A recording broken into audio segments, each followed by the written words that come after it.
السلام عليكم ورحمة الله تعالى وبركاته. متابعي قناة العهد الأعزاء، مرحبا بكم في فيديو جديد على قناتكم. في هذا الأسبوع أرسل جلالة الملك محمد السادس نصره الله وأيده برقية تهاني إلى بعض حكام الدول الشقيقة للمملكة المغربية الشريفة، حيث يومه الأربعاء 22 فبراير بعث صاحب الجلالة الملك محمد السادس برقية تهنئة إلى خادم الحرمين الشريفين الملك سلمان بن عبد العزيز آل سعود عاهل المملكة العربية السعودية بمناسبة يوم التأسيس المجيد. وأعرب جلالته في هذه البرقية عن أطيب التهاني والتبريكات لخادم الحرمين الشريفين، داعيا الله تعالى أن يديم على المملكة العربية السعودية وعلى شعبها الشقيق نعمة الرفعة والعزة والرخاء في ظل قيادته الحكيمة.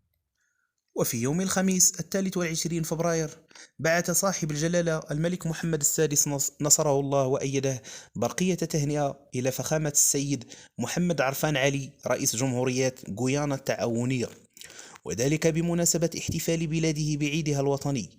وعبر جلالته في هذه البرقية للسيد محمد عرفان علي عن أصدق التهاني والمتمنيات بموفور الصحة والسعادة، ولشعب غويانا الصديق بالتقدم والنماء، حيث أشاد جلالة الملك حفظه الله بمستوى علاقات الصداقة والتعاون التي تربط بين البلدين.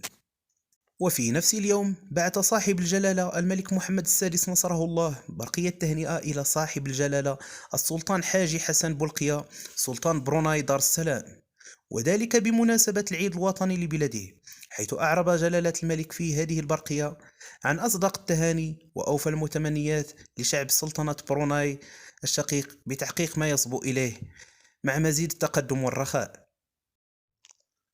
وفي يوم السبت 25 فبراير بعث صاحب الجلالة الملك محمد السادس نصره الله برقية تهنئة إلى أمير دولة الكويت صاحب السمو الشيخ نواف الأحمد الجابر الصباح، وذلك بمناسبة احتفال بلاده بعيدها الوطني، حيث أعرب جلالته نصره الله وأيده في هذه البرقية عن أحر التهاني لأمير دولة الكويت وأصدق المتمنيات للشعب الكويتي بموصول التقدم والرفاه في ظل قيادة سموه الحكيمة.